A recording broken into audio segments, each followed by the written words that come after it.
देखिए octahedral voids बहुत important part है किसका, सॉलिड स्टेट का, ठीक है। इसको समझना बहुत ज़रूरी है, इसको देखिएगा, समझने की कोशिश करिएगा आप, ठीक है। तो देखिए जैसे मैंने फर्स्ट लेयर लिया और ये देखो ग्रीन वाला जो दिख रहा है आपको, यहाँ से देखने की कोशिश करना, ठीक है। ये जो पार्ट है, ये अगर फर्स्ट लेयर है तो ये देखो ट्रायंगुलर वाइड बन रहा है। अगर यहाँ से देखें तो एक यहाँ पे सेंटर पे ट्रायंगुलर वाइड बन रहा है, तो फर्स्ट लेयर। और जब हम लोग नेक्स्ट लेयर पे आते हैं उसके बाद जो लेयर लिखा हमने वो भी ट्रायंगुलर वाइड बन रहा है, बट दोनों में डिफरेंस क्या है। फर्स्ट का जो ए लेयर के लिए जो ट्रायंगुलर वाइड बना था वो उसका एपेक्स अपवर्ड्स था, ठीक है। और जो सेकेंड लेयर के लिए जो ट्रायंगुलर वाइड बन रहा है उसका एपेक्स किधर है, डाउनवर्ड से। अब इसके बीच में जो स्पेस बन रहा होगा दोनों लेयर के एग्जैक्टली सेंटर पे जो वॉइड बन रहा होगा, that is known as octahedral void. एक तो ये हो गया ऑक्टाहेड्रल वॉइड, लिख सकते। तो अगर यहाँ से देखेंगे आप तो इसको अगर कनेक्ट करने की कोशिश करो तो देखना ये जो पार्ट है अगर यहाँ से देखेंगे तो ऐसा, ठीक है, ये इस तरफ दिख गया आपको, ठीक है। और अगर दूसरे वाले लेयर की बात करें ये ऐसा लिख सकते। तो देखना ये, ठीक है ना। तो देखो यहाँ से क्या हुआ, दोनों कॉर्नर को इसके एपेक्स से कनेक्ट किया, लिख सकते हैं ना। यहाँ तक समझ आ रहा है। तो अगर ये देखोगे तो फाइनली जो शेप बनेगा वो ऑक्टाहेड्रॉन जैसा बन जाएगा। देखना ये ऑक्टाहेड्रॉन बन गया। तो एक जो फर्स्ट टाइप का जो ऑक्टाहेड्रल वॉइड था वो ये बन गया। देखो दो ट्रायंगुलर वॉइड्स कैसे किस तरह से दो ट्रायंगल्स बन रहे थे स्फीयर्स के, ठीक है। दोनों में डिफरेंस था, एक का एपेक्स डाउनवर्ड्स था दूसरे का अपवर्ड्स था, वहाँ से हमने मिलाया, ठीक है। और इन सबको जब स्फीयर्स को कनेक्ट करेंगे तो ये से बनेगा ऑक्टाहेड्रॉन जिसको कहते हैं आप, ठीक है। तो एक तो इस टाइप का बनता है, ठीक है ना। दूसरा जो बहुत इंपॉर्टेंट, यहाँ तक समझ आ रहा है। तो अगर कोई ऑक्टाहेड्रल वॉइड में अगर कोई बॉडी कोई पार्टिकल कोई स्फीयर है उसके लिए जो कोऑर्डिनेशन नंबर लिखेंगे वो 6 हो जाएगा, क्योंकि ऊपर भी 3 नीचे भी 3। तो जो इमीडिएट कांटेक्ट में जितने स्फीयर्स हैं वो नंबर कितना हो गया, 6 हो गया, लिख सकते हैं। अब ये वाला जो एक दूसरा टाइप का जो ऑक्टाहेड्रल वॉइड मैं यहाँ पे दिखा पा रहा हूँ, इसमें देखिएगा एक प्लेन में ये 4 स्फीयर्स हैं। अब इसका जो सेंटर है, अब ये अगर इस तरफ कनेक्ट होगा मतलब इसके ऊपर क्लोज पैकिंग में जाएगा, ठीक है। और ये स्फीयर अगर इसके ऊपर क्लोज पैकिंग में जाएगा तो ये जो पॉइंट है ये फिर से क्या बन जाएगा, ऑक्टाहेड्रल वॉइड बन जाएगा। ये फिर से क्या होगा, ऑक्टाहेड्रल वॉइड्स बन सकता है, ठीक है ना। तो यहाँ तक तो समझ आ रहा है। अब सबसे इंपॉर्टेंट चीज़ है एफसीसी स्ट्रक्चर में वॉइड्स लिखना, ऑक्टाहेड्रल वॉइड, देन फिर टेट्राहेड्रल वॉइड्स पे चलेंगे, ठीक है।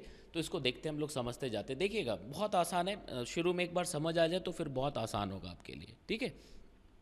अब देखिए ये जैसा हमने बना दिया एक क्यूबिकल स्ट्रक्चर है, ठीक है। अगर लैटिस स्ट्रक्चर की बात करें तो सारे कॉर्नर्स पे देखो स्फीयर्स दिख रहे हैं आपको, ठीक है। अब अगर मैं इसको एफसीसी बनाना चाहता हूँ, ठीक है, तो एफसीसी बनाने के लिए क्या करेंगे। अब देखो ये एफसीसी बन गया। एफसीसी कैसे बना, तो देखना कॉर्नर्स रेड वाले से ऑक्यूपाइड हैं, ठीक है।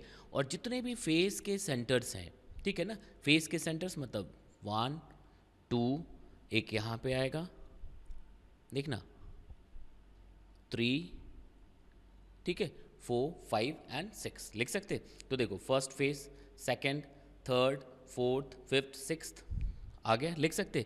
ये यहाँ पे देखना ये जो हमने लिखा हुआ है ये कंसिडर नहीं करना है हमें ना, कंफ्यूज ना हो जाना आप, ठीक है। देखिएगा, ठीक है। तो अब ये एफसीसी बना हुआ है, यहाँ तक समझ आ रहा है। अब अगर मैं देखता हूँ कि भी ऑक्टाहेड्रल वॉइड जो सेकंड टाइप का जो हमने दिखाया था, 4 ऊपर से फर्स्ट आ रहा था नीचे से ऐसा जा रहा था और 4 थे, ठीक है। अब इसके किसी भी एज के सेंटर को ऑब्जर्व करिए आप। अगर मैं इसको ऑब्जर्व कराने की कोशिश करता हूँ ये, कि भाई आप इसको देखना ये येलो कलर वाला पार्ट, ठीक है। तो एक स्फीयर ये खाली जगह है। एफसीसी की बात करें तो एफसीसी में क्या है, कॉर्नर्स और फेस का सेंटर ऑक्यूपाइड है जैसा दिख रहा है आपको। अब मैं कहता हूँ कि आप फोकस करिए इस पॉइंट पे। तो देखो इसके पीछे एक ये पार्टिकल, एक ये जो फेस के सेंटर पे, एग्जैक्टली यही चीज़ इधर भी बढ़ेगा। अगर आप स्ट्रक्चर कंप्लीट करोगे ऐसा जाएगा। तो एग्जैक्टली इतने डिस्टेंस पे हमें क्या होगा, एक इस तरफ पे स्फीयर मिल रहा होगा, ठीक है ना। जो दूसरा फेस जो सेकेंड फेस बन रहा है ऐसा लिख सकते। तो 1 2 3 सिमिलरली यहाँ से देखोगे अगर ये इस तरफ इसको मैं एक्सटेंड करता हूँ, ठीक है ना, देखिएगा अगर मैं इसको इस तरफ एक्सटेंड करता हूँ तो फिर से हमें एक स्फीयर मिलेगा यहाँ पे, फेस का सेंटर लिख सकते हैं ना, ये देखिए ये फेस का सेंटर मिल जाएगा। तो अब देखना एज के सेंटर को मैं ऑब्जर्व करने को कह रहा था, तो एक इस तरफ, दूसरा, तीसरा, चौथा, तो कुछ इस तरह का स्ट्रक्चर दिख रहा है, ये 4 स्फीयर्स और बीच में एक जगह खाली है ये। अब ये ऊपर स्फीयर, ठीक है, एक ये नीचे स्फीयर लिख सकते हैं ना, देखिएगा this one, this one, this one and this one. अब अगर ये क्लोज करोगे आप तो ये नीचे आएगा, ये ऊपर जाएगा, ये ऐसा, इस तरह से, इस तरह से, इस तरह से, तो फाइनली ये वाइड बनेगा, ठीक है, जैसा उस डायग्राम में दिख रहा था, ठीक है ना। तो एज का जो सेंटर है इन केस ऑफ FCC स्ट्रक्चर वो क्या हो गया, ऑक्टाहेड्रल वॉइड बना। यहाँ तक समझ आ रहा है, लिख सकते हैं ना, ऑक्टाहेड्रल वॉइड क्यों बन गया ये समझ आया। अब फिर से देखते हैं हम लोग एक और point, centre, centre of the FCC this one. अब देखिएगा 1 2 3 4, 4 इधर है, 5th जो ऊपर था, 6th जो नीचे है, लिख सकते हैं ना। इसको आप ऐसा समझना, ये ऐसा 4 लिख सकते हैं ना, और एक ऊपर जो था ये ऐसा और एक नीचे से ऐसा दिखाया था हमने, ठीक है। तो ये देखो ये ऑक्टाहेड्रल वॉइड बनता है। तो इन केस ऑफ FCC जो बॉडी का सेंटर है वो भी ऑक्टाहेड्रल वॉइड्स बन रहा है, ठीक है। जो एज का सेंटर है वो भी ऑक्टाहेड्रल वॉइड्स बन रहा है, वाइड बन रहा है, जैसा यहाँ पे बना एग्जैक्टली। फिर क्या कहाँ बन जाएगा, इस तरफ, फिर ये। तो येलो कलर से दिखा जो रहा हूँ मैं वो सभी क्या है, ऑक्टाहेड्रल वॉइड्स हैं, किसके लिए, इन केस ऑफ FCC। यहाँ तक समझ आ रहा है, लिख सकते हैं ना। अब देखिएगा 2 तरह के ऑक्टाहेड्रल वॉइड्स हैं इन केस ऑफ FCC, जिसको मैंने एक को येलो पॉइंट से दिखाया हुआ है, येलो स्फीयर से दिखाया हुआ है, ठीक है, और दूसरा जिसको मैंने स्काई कलर से दिखाया हुआ है, ठीक है। देखिएगा ये कहाँ पे था, एज के सेंटर पे, मतलब ये middle point of side length था, मतलब a/2। अगर ये लेंथ a है तो ये कहाँ पे मिला आपको, a/2 पे, और दूसरा कहाँ पे मिला, ये एट द सेंटर, लिख सकते। यहाँ तक समझ आ रहा है। अब देखिएगा कि भी जो वैल्यूज़ लिखते हैं ना कि number of octahedral voids, number of octahedral voids in case of FCC, ठीक है, इन केस ऑफ FCC हम लोग कैसा लिखते हैं इसको, Z की वैल्यू जो होती है वही लिख देते हैं, एक फॉर्मूला याद करते हैं, तो आप इसको 4 लिखते हो, ठीक है। अब ये 4 क्यों आता है ये समझना जरूरी है, डिफरेंट न्यूमेरिकल्स को सॉल्व करने की, यहीं से एक अप्रोच डेवलप होएगा, ठीक है। तो अब देखो ऐसे तो बहुत सारे दिख रहे हैं, अगर मैं सिर्फ येलो वाले की बात करूं तो ऐसे कितने 12 एजेस हैं, तो ऐसे 12 यहाँ पे दिख गए, और ये 1 13 हो गया। तो ये 4 क्यों लिख रहे हैं ये समझना है। तो देखिएगा, तो देखिए हमें ये 2 तरह का, एक तो जो ये येलो कलर वाला था जैसा मैंने बताया, और एक ये वाला, ठीक है। अब मैं इसकी बात करता हूँ, तो अगर मैं इस पॉइंट पे चला जाऊँ, ठीक है ना, तो जैसा मैंने बताया कि ये ऐसे तो 12 दिख रहे हैं, बट है कितना इफेक्टिव वैल्यू। तो देखो कहीं पे भी अगर इस लाइन की बात करें, तो अगर इसको कनेक्ट करोगे तो एक सेल यहाँ से तैयार हो जाएगा, फिर एक पीछे सेल होगा, फिर एक इसके पीछे सेल होगा।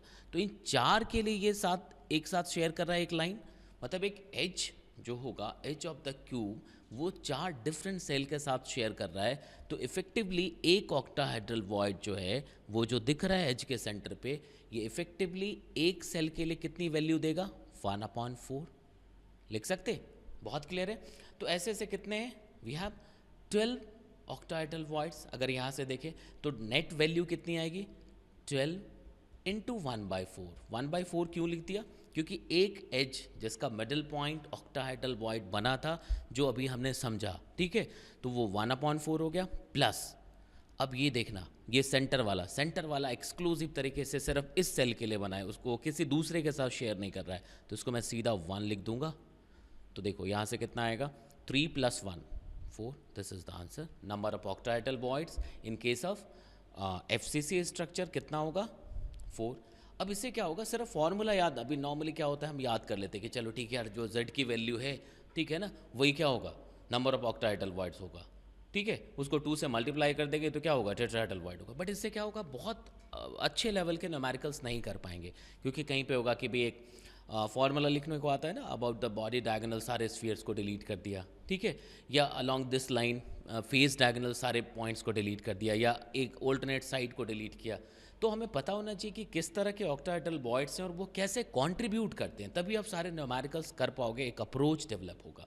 ठीक है, तो मेरे ख्याल से यहाँ तक समझ आ गया आपको कि octahedral voids in case of FCC कैसा होता है। एक तो साइड के बीच में होता है, एज के मिडिल पॉइंट पे होता है, और एक बॉडी के सेंटर पे होता है। ठीक है, तो जब हम डिफरेंट न्यूमेरिकल सॉल्व करेंगे तो इस चीज़ का ध्यान रखेंगे और मेरे ख्याल से आपको आसान लगेगा। ठीक है, तो मेरे ख्याल से समझ आ रहा है आपको। समझ आया तो ज़रूर इसको सब्सक्राइब कर लीजिए, लाइक करिए और शेयर ज़रूर करिएगा। ठीक है, तो जो कुछ अगर डाउट्स हैं तो आप लिख सकते हैं, उसको भी हम लोग देखेंगे। ठीक है, अगर आप फेसबुक में इसको देख रहे हैं तो आप ज़रूर उस पर देख लीजिएगा, यूट्यूब पे www.youtube.com पे जाएंगे आप। ठीक है, इजी लेक्चर।